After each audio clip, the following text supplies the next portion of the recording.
Everyone says that normal types are broken in Generation 2. There are a lot of reasons why, but I figured today I would try to find an exception to the rule. I'm going to play Pokemon Crystal with only a Sentret. Playthrough rules can be found in the description. This early game rodent has some fantastically terrible stats. 35 HP, 46 attack, 34 defense, 20 speed, 35 special attack, and 45 special defense. One small interesting factoid, it is the only Pokemon in existence with a base stat total of 250. There are only 22 species that have lower base stat totals than Sentret, Pokemon like Tyrogue, Pichu, Metapod, and Kakuna, and some of the Pokemon that have higher base stat totals are really bad. Pokemon like Cleffa, Poochyena, Lotad, Seedot, and Happiny. Sentret's medium fast growth rate also works against it because it's really not that good in the early game. That means I won't be able to gain momentum particularly quickly in this playthrough, and that tends to affect results because I do rank Pokemon based on their real-time spent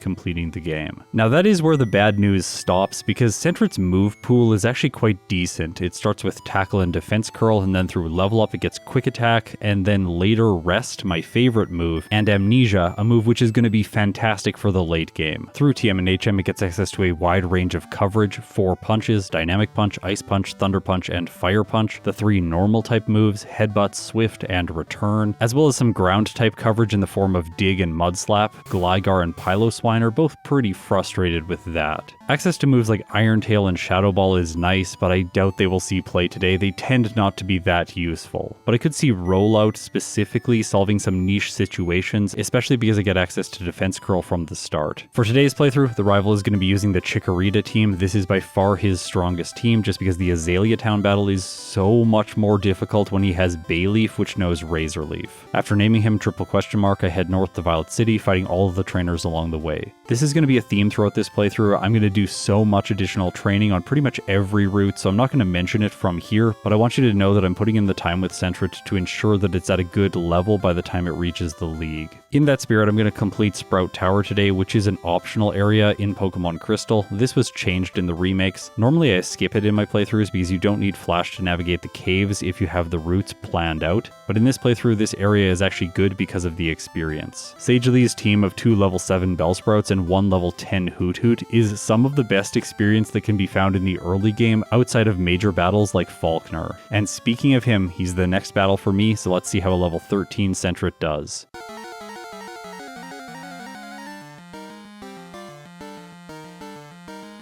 Falkner's level 7 Pidgey is first. This gives me time to set up Defense Curl so that the Pidgeotto can't do very much damage to me. Note his Pokemon are choosing Tackle because it deals more damage than Mud Slap, so I don't have to be worried about my accuracy being lowered. Once the Pidgey goes down, I have +2, and I still have my Berry, meaning even if the Pidgeotto crits, I won't lose. Quick Attack is doing enough damage to 3-shot, and that gives me an easy first badge. He gives me the TM for Mud Slap, which I'm going to teach right away because it gives me an answer to Ghosts as well as Rock types. Before I progress with my game, my cat Churro wants to say hi to everyone, so if you hear him screaming in the background, I can't calm him down right now. Apparently when I drew attention to him, he decided to calm down, so here's a picture of him instead. Now I'm going to backtrack to the first route of the game to pick up the Pink Bow. You cannot do this until you've defeated Falkner, but I figured with Sentret, having the boost to normal type moves is going to be useful against Bugsy and then Whitney. Jumping ahead to Union Cave, I fought all the trainers on the previous route. I am going to skip the hikers in here just because their rock type Pokemon are going to be a little bit annoying to knock out with such low stats, but I'll fight everyone else for experience. In the basement, I pick up the TM for Swift, which I teach right away, and with the same type attack bonus as well as the Pink Bow, it is going to have an effective power of 99, which is fantastic for this portion of the game. In Azalea Town, I do my first Mart trip, shopping for some repels as well as super potions because Sentret's going to take a lot of damage. Also, since I fought so many early game trainers, I have more money than I normally would, meaning I can buy escape ropes right now for the rest of the playthrough. These allow me to escape caves and dungeons more quickly, even if I don't have Dig on one of my HM users. As I'm completing Slowpoke well, I want to mention the fact that Sentret normally evolves at level 15, so if I wasn't doing a solo challenge, this would be the point that I would have a major upgrade to my stats. If you're curious how Furret would do in Pokemon Crystal, don't worry, you won't have to wait that long, because that video is going to come to the channel sometime this year. With the Rockets defeated, I fight all of the trainers in the gym. By the way, this bug catcher who has 3 Pokemon, including a Beedrill, gives fantastic experience, and that brings Sentret up to level 19 before I face Bugsy.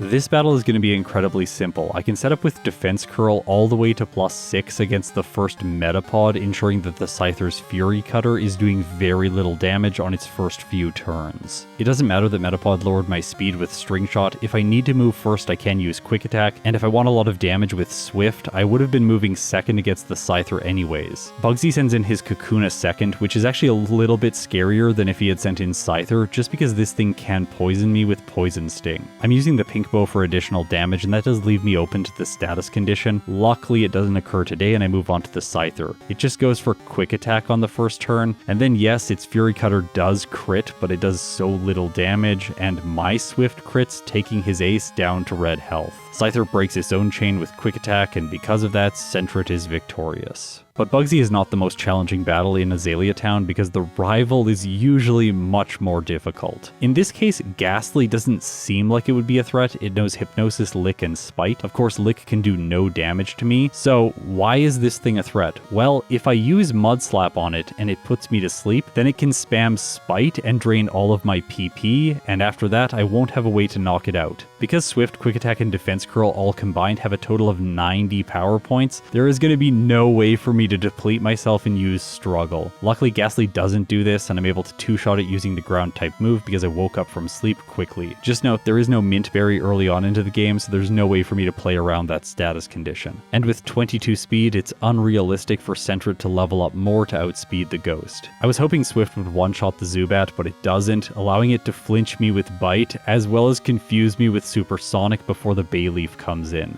Okay, this thing is an absolute menace because it has Razor Leaf, which has an effective power of 82 and a high crit rate. To make things worse, it's decently tanky. It loves to use Growl, Reflect, and Poison Powder. So yeah, in this case, Sentret gets completely destroyed, and that's my first reset. It turns out for the Zubat, if I roll good damage, I can knock it out in one hit and avoid the status condition. Against the Bayleaf, I want to use a different strategy, which is setting up with Mud Slap once to lower its accuracy. After all, Razor Leaf already has an imperfect chance to hit. Still, the debuff is only 25% in Generation 2, so it's not enough to force the Bayleaf to miss, and as a result, I take another loss. Okay, time to backtrack and fight a trainer that I skipped, who is Hiker Anthony. I specifically avoided him because he has a Machop that knows Low Kick, which of course is super effective against Sentret. If you didn't know, in Generation 1 and 2, Low Kick has a base power of 50, so with the same type attack bonus and super effective damage, its effective power is 150. Also, to make matters worse, it has a chance to flinch,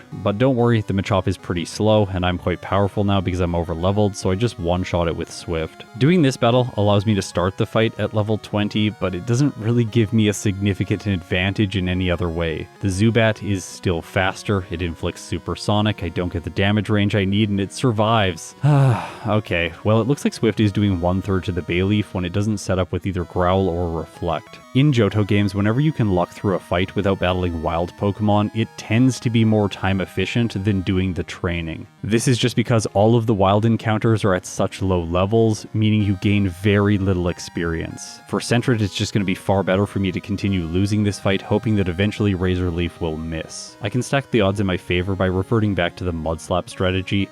In this battle, the Bayleaf poisons me, and then I start using Swift, so I'm taking a little bit of damage every turn, but then Razor Leaf misses. That's perfect. I take his ace down to red health, but Bayleaf hits one more Razor Leaf, and Sentret survives on 1 hit point, giving me a final Swift, which knocks it out. Okay, that was the luck that I needed to proceed. This is the time where Sentret's available moves greatly expand. In the forest, I get access to the TM for Headbutt, which I'm going to teach right away in the place of Swift. Bypassing accuracy checks really isn't that useful in Generation 2. Once arriving in Goldenrod City, I can buy the TMs for the punches, but I do want to note that Sentret's special attack is really not good, so holding off on these makes the most sense because they deal special damage in Generation 2. North of the city, I pick up the Quick Claw, which you would think is a really good item for Sentret since it's so slow, but in this playthrough it's not going to end up having that much utility because the Pink Bow is just far better. When you notice me picking up items like this that I don't end up using for the rest of the playthrough, the reason is I'm just trying to be safe. Backtracking will always cost more time than just picking up the item when you're in the area for the first time. Getting back to Sentret's moveset, I can also pick up the TM for Dig in the National Park, and I'm going to teach this right away because it is a fantastic move against Whitney because it can break Rollout's combo.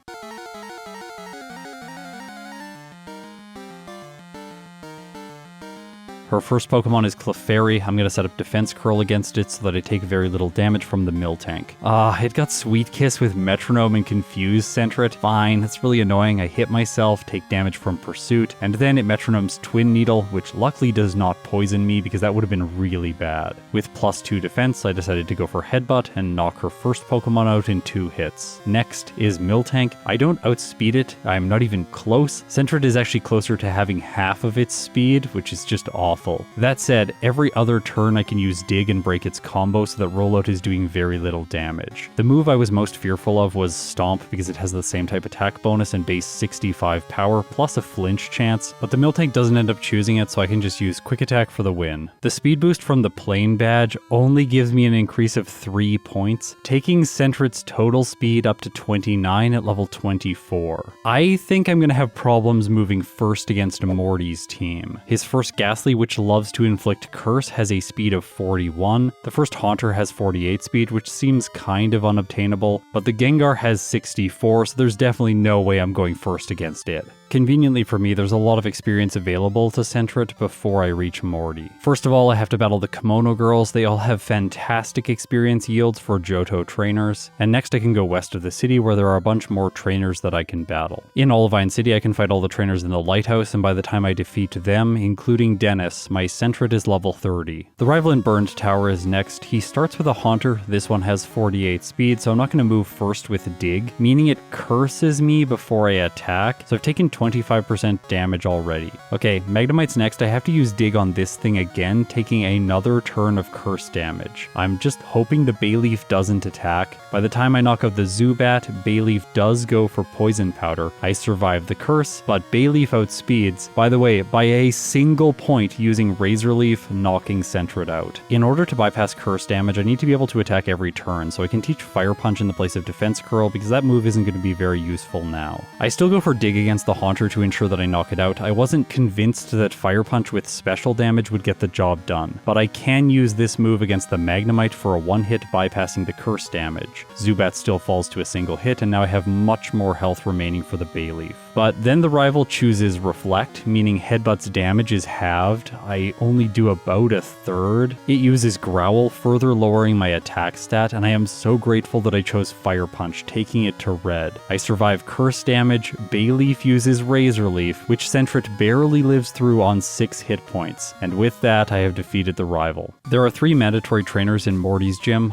Some people still don't know that you can skip the second person with this little hidden path. Anyways, I could have saved PP here by using Fire Punch against the first Sage's Ghastly. They all would have been one-hits, but once again I wasn't trusting in Sentret's ability to use a special attack. As I finish off the last medium's ghosts, my Sentret is approaching level 32, but its speed stat is only 37. So it looks like I'm going to be going second against every single one of Morty's Pokemon.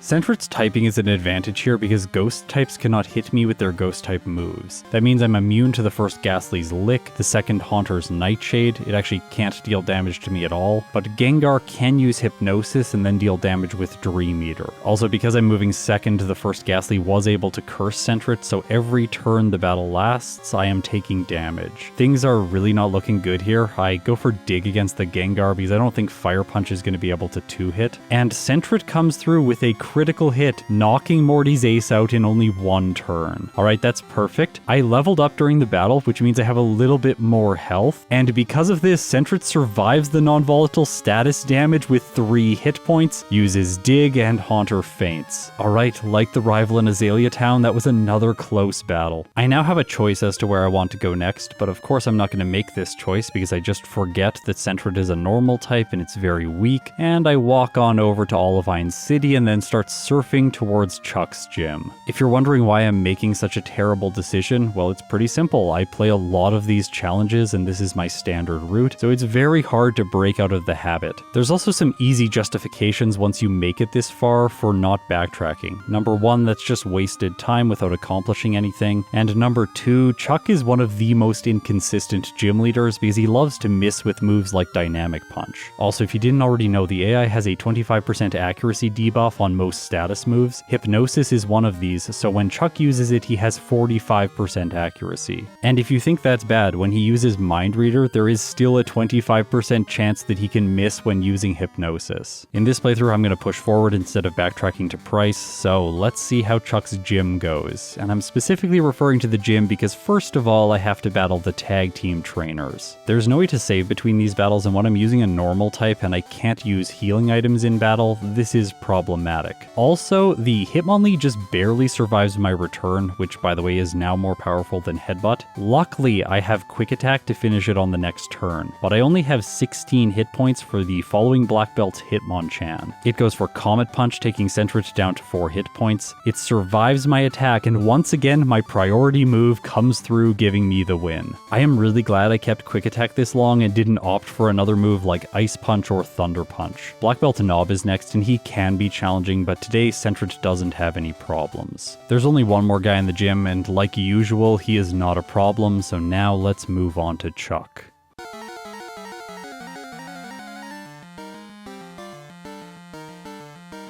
Primeape has 60 speed and Poliwrath has 51, so Sentret is moving second. His first Pokemon hits with Fury Swipes, and Return does not get the one hit. I should have used Quick Attack here, but I just spammed A little too fast, giving the Primeape the chance to attack with Karate Chop. That's really unfortunate because now I only have orange health remaining for the Poliwrath. In this case, I think it's going to randomize between Surf and Dynamic Punch because both will likely knock Sentret out. I get the luckier of the two options because Dynamic Punch loves to miss, but not when Chuck uses it apparently, so that's one loss. In the next battle, I remember Quick Attack, knocking the Primeape out without taking damage, but it was able to use Leer, lowering my defense. Dynamic Punch misses, and Return does less than half, which is really not encouraging. And then crushing my hopes, the fighting move one-shots, I almost said Furret because of my nickname. Anyways, it one-shots Sentret from full HP. I tried again, but this just isn't going to work out. I might have had a better chance if I still had a move like Defense Curl hanging around, but overall, coming here was just a mistake. Now I have to pay for it because I have to do the backtracking that I was so desperately trying to avoid. First playthroughs are like this, they're generally quite messy because I'm going in blind and I'm not sure how the Pokemon is going to do. I think another mistake I was making was not giving Chuck enough credit when I'm using a very weak Pokemon. Last year I completed the game with Ursaring, and earlier this year I completed the game with Granbull as well as Clefable. In all of those cases, you will save more time by battling Chuck first. In the best case scenario, you defeat him right away and there's no delays, but even if he wins a couple times, you still get Fly after defeating him. This makes up for all of the time lost due to resets because the player can now maneuver the map much quicker.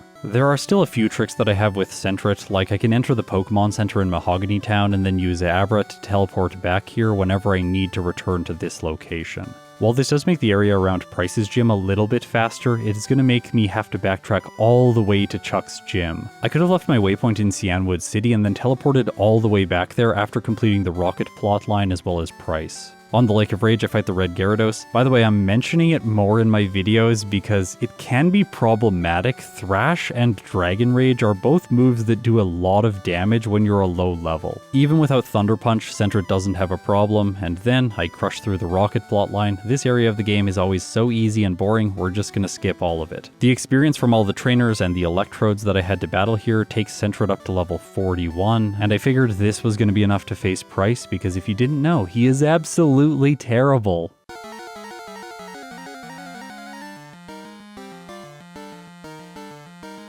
His lead is my least favorite Pokemon of all time, Seal, and because it's bad, Return one-shots. The next interaction against Dugong is something that very rarely plays out. My Sentret is speed tied with it because it's so slow, so the Ice type moves first with Aurora Beam. Luckily it doesn't lower my attack, and on the next turn I move first so Dugong goes down. All that's left is his Piloswine, and while it does no Blizzard, it just misses, and that gives me the win. So I've earned myself what is typically thought of as the 7th badge, and with it comes my special attack boost. Note, I am not getting a special defense boost due to a glitch in Generation 2. But the special attack boost on its own is going to be very useful because Fire Punch will now deal more damage to Jasmine's Pokemon. If you didn't know, her badge gives me a boost to my defense stat, and that will be very helpful against Chuck. She leads with 2 Magnemites, and I didn't want to bury barely miss a damage range here, so I'm going for Dig because it has 4 times damage. I knock them both out and move on to the Steelix, taking no damage. Fire Punch does more than half, about the same amount that Iron Tail does. While Jasmine uses a Hyper Potion, this burns her turn, and Steelix is not faster, so I take the victory.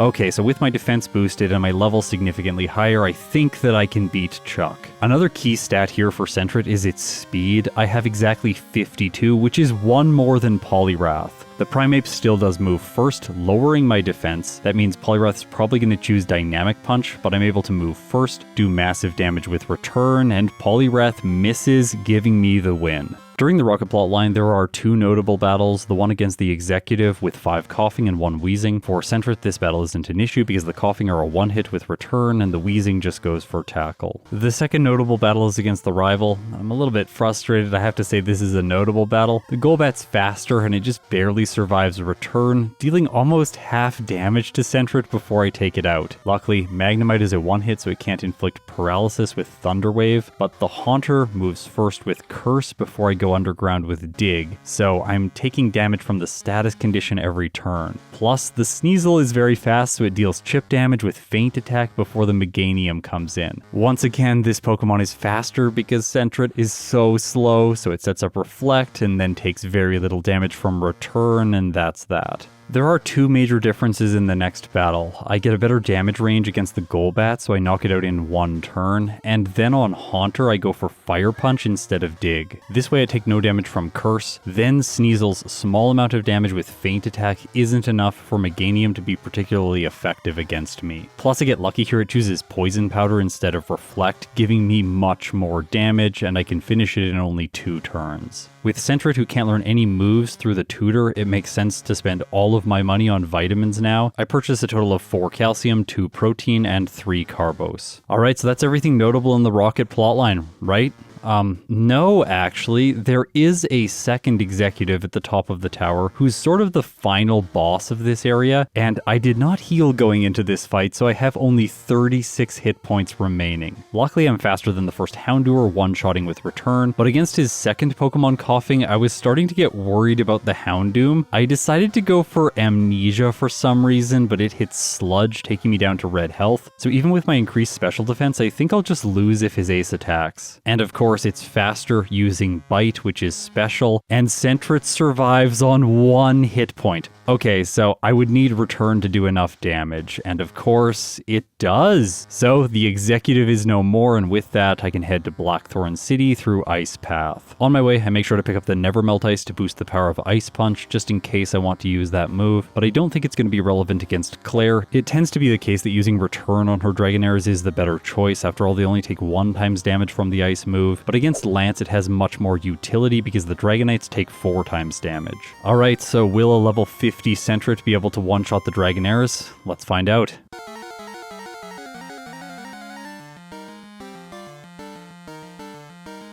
The first one goes down in 1 hit. Alright, that's really encouraging. The second one also falls, and so does the third. That means I make it to Kingdra with full health. This is the best possible situation, but of course her ace is faster. This seems to be the trend. It uses Smokescreen, lowering my accuracy. Return misses, and then it chooses Hyper Beam. Alright, it does half. My Return misses on the recharge turn. That's very unfortunate. I take it down to yellow health. It tries another Hyper Beam, taking Sentret to 20 hit points, and then I just miss a lot of returns and lose to Clair. I can't believe it. Fine, I'll do this one again. It shouldn't be hard as long as I don't get really bad luck from Smokescreen again. The opposite plays out this time because the accuracy lowering move just misses. My Return does more than half, and then Kingdra's Hyper Beam, yeah, it gets a critical hit, but Sentret survives on 2 hit points, and because of that, I defeat Clair. Sentret's level 55 by the time I face the rival in Victory Road. Sentret is so slow that even with a badge boost and stat experience, it is not moving first against the rival's Sneasel or his Golbat.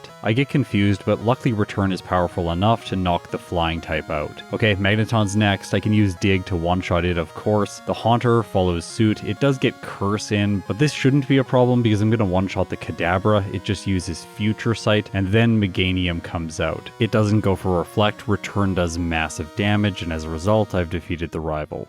Now as I prepare for the league, I just want to linger on Sentret's speed stat, because it didn't move first against the Sneasel, and that Pokemon has 92 speed. A lot of the key threats during the Elite Four all are around the 90 speed threshold. Will's first Xatu has 91 speed, and his Jinx has 93, Bruno's Hitmonlee has 89, and Lance's Dragonites, which know Thunder Wave, both have 92. When playing this run, I did not know these numbers by heart, so I decided that now was the time to face Will, so let's see how it went.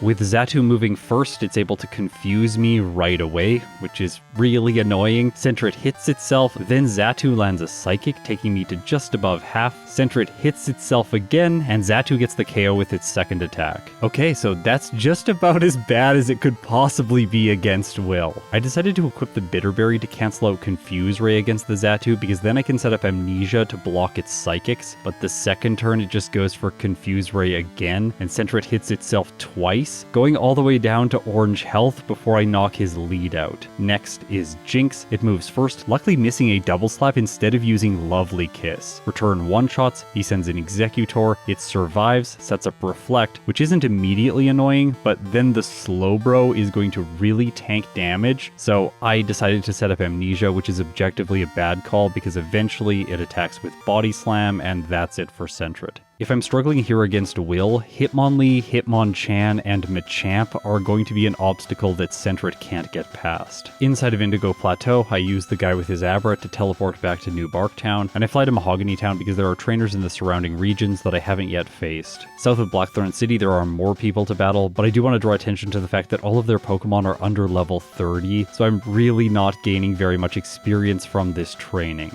I spent some time in Victory Road grinding against wild Pokemon, going up to level 58. My goal is that this level is going to allow me to defeat Will and Koga so that I can black out against them over and over again to gain experience for Sentret more quickly than grinding on wild Pokemon. I'd used 7 rare candies, bringing Sentret up to level 65, and now it has 88 speed. Hopefully, only a few blackouts are going to be required. Will is first. I actually make it past his team this time by just spamming Return, and that leads me to Koga, who is typically quite simple. I get poisoned against the Psychic-type Venomoth, but luckily I have Fire Punch, so Fortress can't stall me out, and Return is able to one-shot the Muck. Now, whenever your Pokemon is poisoned, Koga really likes to set up with Double Team using his Crobat, and that's unfortunate because I'm just barely not able to one-hit it. He uses a full restore, and then I start to miss. But eventually Return hits again, this time rolling better damage, and Sentret knocks Koga's ace out. Okay, so let's see how Bruno is. Conveniently, I have just crossed the Hitmonlee speed threshold. Sentret now has 90 speed, so it is 1 point faster, allowing me to one-shot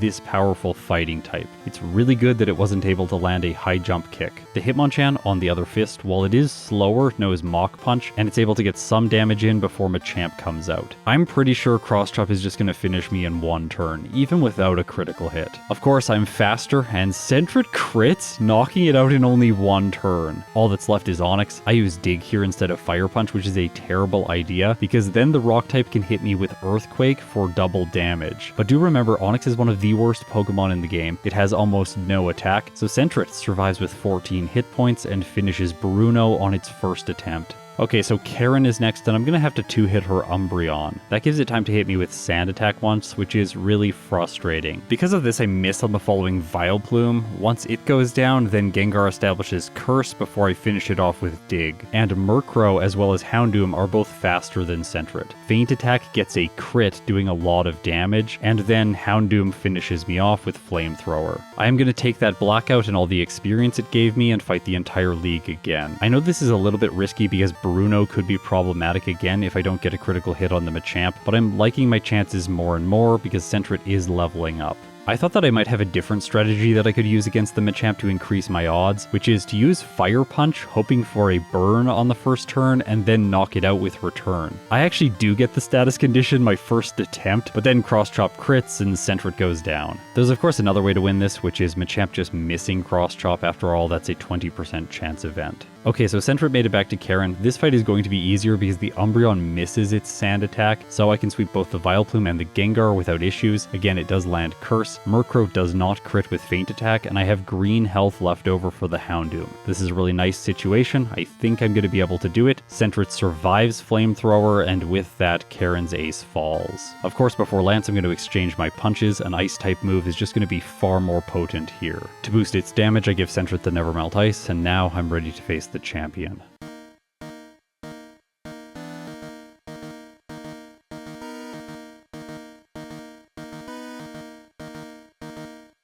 Gyarados is first, and surprisingly Return does not get the one hit, however it just likes to set up Rain Dance, so it's free anyway. I was a bit worried that the Dragonites might survive, but no, Ice Punch is doing enough damage. Aerodactyl is where things start to get difficult because it's going to deal damage. In this case, choosing Hyper Beam first turn, doing about a third, and then I knock it out over the next 2 turns. Charizard also outspeeds, so it uses Flamethrower, taking Sentret down to orange health, and the final Dragonite then sees that it has a KO with Hyper Beam, so it knocks Sentret out. I thought that a potential solution here was teaching Thunder Punch so that I can one-hit the Gyarados, but no, this does not solve the fight because Aerodactyl is still going to be a 2-hit, and it can actually be worse by attacking on both turns, this time with Wing Attack followed by Hyper Beam. Everything falls apart faster this time because Charizard burns me, so that's another reset. The issue is that I don't have enough health, so I can easily teach Rest, and now I can heal at some point during the battle. I thought I might have to figure out the best time to heal, but no, apparently sometimes I'm able to knock out the Aerodactyl with a single Ice Punch. I checked my damage ranges in post, and it turns out Sentret was just getting fairly unlucky. It has a 59.3% chance to one-hit here. Also with Return, I have an 85.6% chance to one-hit the following Charizard. And that means I won't need Rest after all because the final Dragonite is a guarantee.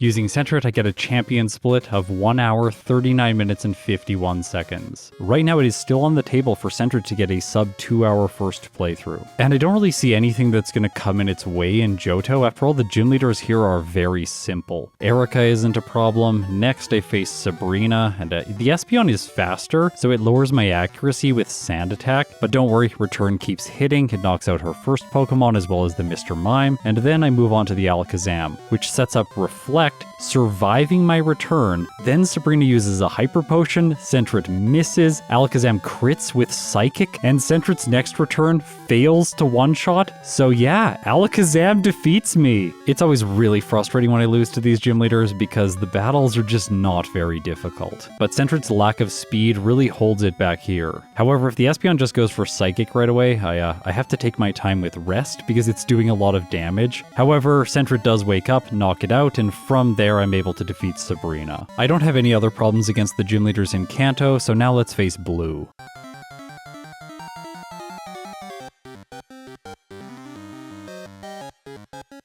In this fight, Sentret has reached its final form. Return, Curse, Amnesia, and Rest. I set up Curse initially to deflect the Pidgeot's physical attacks. After that, I set up Amnesia because it's not doing very much damage with Wing Attack, and the leftovers recovers a decent amount of health. From there, my small early game Rodent is so defensive that I don't think any of Blue's Pokemon can knock me out without a critical hit. Still, the Pidgeot is able to survive because it was mirror moving Curse, so it got set up to +5. It goes down, and from there, I start my sweep. I have to survive 1 hit from each of his Pokemon because my speed is such trash, and the Rhydon gets 2 turns because it resists my Return. This means by the time the Gyarados comes out, I have less than half health. I thought this was a little bit worrying because Hydro Pump is pretty strong, but Sentret shrugs it off. I knock the Water type out, move on to the Executor. It loves to use Solar Beam, which is very slow and turn inefficient, so it's smart to use Rest to heal. Then I knock it out with Return, move on to the Arcanine, and obviously Sentret one-shots. With that, the weak early game Pokemon has defeated all of the gym leaders, and now there is only one final challenge. It's Red.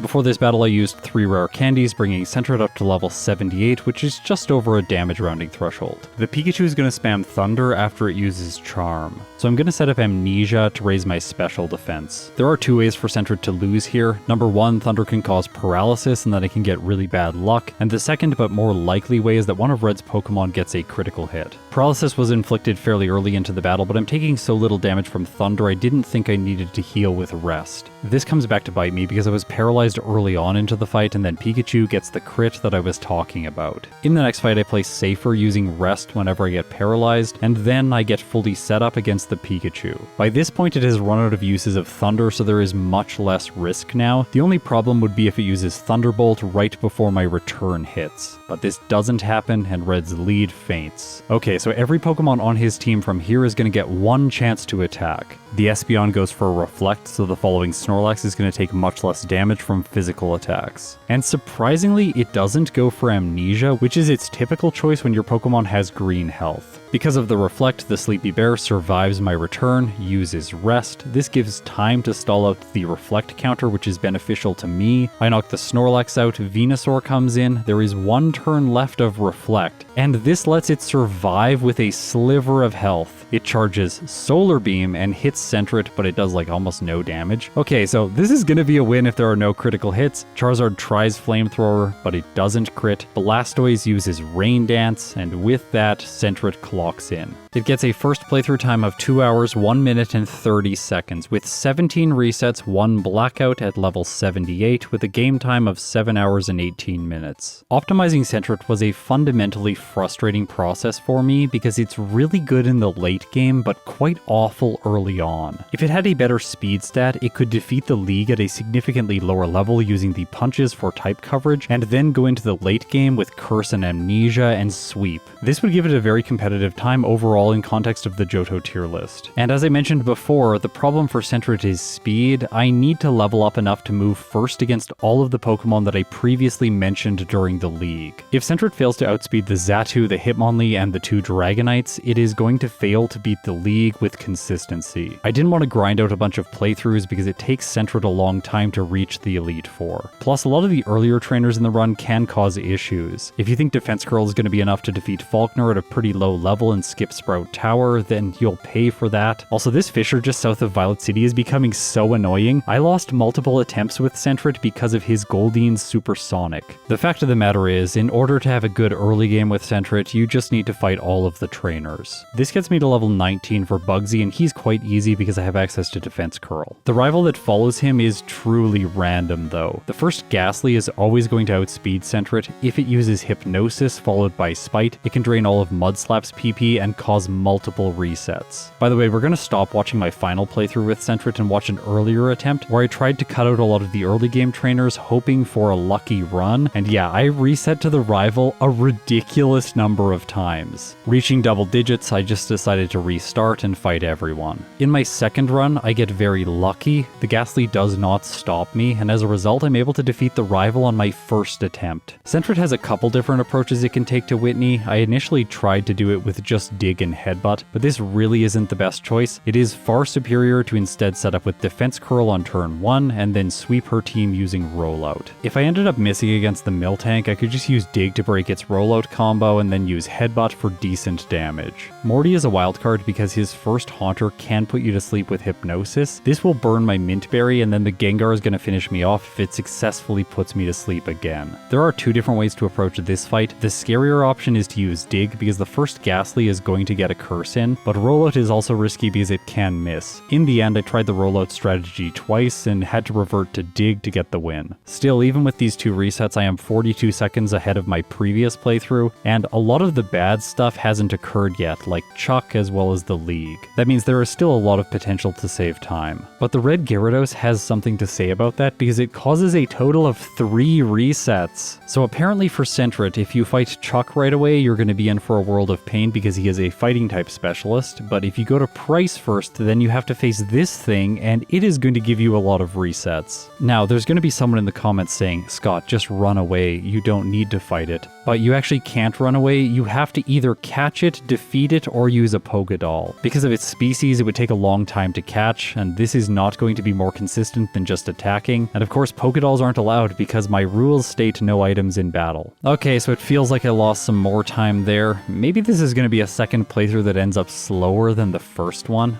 That would be really unfortunate. And you know what else would be really unfortunate? Losing to Pryce. And that is what happens to Sentret. I was being overconfident here, trying to use Headbutt, thinking that Pryce is completely trash, but I should have been using Rollout for maximum damage. Even by doing this, he gets me down to orange health before I finally defeat him. The thing is, this is where I take a major advantage over my first playthrough, because previously I had a lot of resets to chuck, and that required backtracking, so I am now 8 minutes and 52 seconds ahead of my previous pace. But this is a little bit of an illusion, because some of it is going to go away as I face the next two gym leaders. Sentret is able to one-hit the Primeape and then two-hit the Poliwrath. Now if the Primeape lands a Leer, I will lose if it uses a Dynamic Punch and successfully connects. But if there's no Leer, then Dynamic Punch is only going to deal between 74 and 88% damage. There's a lot of upside here for Sentret because he can just miss or use Mind Reader. Jasmine is hilariously easier than both Pryce and Chuck because Dig and Fire Punch perfectly counter her Pokemon. I have a reset to the rival in the underground, and occasionally things like this will just happen to Sentret due to its speed stat. But I wanted to make sure that that wouldn't be the case against Clair, so I have trained enough to ensure that I outspeed all three of her Dragonairs. With Return, I have guaranteed one hits, so I can always make it to the Kingdra. The only way to lose here is if it sets up with Smokescreen, and then I get very unlucky. Before the league, I fight all of the trainers leading up to Victory Road, and I also battle wild Pokemon, bringing Sentret up to level 58 before facing the rival. By defeating him, I get close to 59, I fight a few more wild Pokemon, and then I use rare candies, bringing Sentret up to level 66, where it has 92 speed, ensuring that I will move first against the Xatu. This level planning brings me to level 67 by the time I'm facing Bruno. Level 68 would be much better because then I have a 64% chance to one-shot the Machamp, whereas just one level lower I only have a 30.6% chance. That's roughly 1 in 3 odds, and grinding against wild Pokemon would have taken more time than just fighting Bruno 3 times here. Also, I really want to draw your attention to the fact that Hitmonchan's Mach Punch followed by a non-crit Cross Chop will knock Sentret out, even if both of those moves get their worst possible damage ranges. That's why I didn't feel comfortable facing the league at a lower level. I think it's just far too risky. Karen's next, and there is always the possibility for a reset here just because Sand Attack is so annoying, but Sentret doesn't fall victim to it today. At Lance, I made a little bit of a blunder and approached him without teaching Ice Punch, which is just completely a mistake, so I do have one reset here.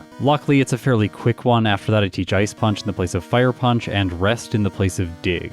By doing this, Sentret should be able to beat his team, provided the Charizard does not get a burn, lowering my attack stat. And of course, that is what happens right away, giving me a second reset. In the next fight though, the Charizard doesn't burn me. I survive the Dragonite's last hit, just barely by the way. Another reason why Sentret needs to be this level to defeat the league. And with that, I'm headed to Kanto for the second time in this video. Genuinely, I am so ready for this to be over with Sentret. I have been producing this video for way too long. I've had to record voiceover on 4 separate days, and the filming process has been stretched out over the time between January and May. Luckily for me, once Sentret clears Lance, it has Amnesia and then Curse for the late game, making both blue and red trivial as we saw before. The only possibility for resets here is if he gets critical hits, and yeah, the Pikachu does right away, but luckily it's a fast reset on his first Pokemon. In the second fight, I get fully set up, and from there I sweep my way through his team, clocking in with a second Sentret time of 1 hour 49 minutes and 5 seconds with 12 resets, 0 blackouts at level 76, with a game time of 6 hours and 48 minutes. This result is 12 minutes and 25 seconds faster than my previous attempt, and while it was quite messy and there was more mistakes in there than I would have liked, it's still a decent improvement. Normally this is the part of the video where I say I just couldn't stand this and I went back and did another playthrough with Sentret, further improving its time, but today I'm not going to do that. I actually just want this Pokemon to be done with. Before we rank it, I want to just say thank you to everyone who supports me financially through YouTube memberships or through Patreon. It really does mean the world to me. Also, if you made it this far in the video, thank you so much for helping me with the YouTube algorithm. You are just great. You can go one step further and press the like button too if you really want to help my ego out. Okay, so now let's get down to it. Sentret needs to be ranked. With a time just under 1 hour and 50 minutes, it squeezes into the D tier, finding itself a spot just behind Skarmory. In the future, maybe 2 or 3 years from now, I'll circle around and give it better results, but for now, this is good enough. And if you like the Sentret line, don't be disappointed because Furret is coming up later this year. Okay, so Churro's starting to make a fuss. Thanks so much for watching. I will see you in my next video.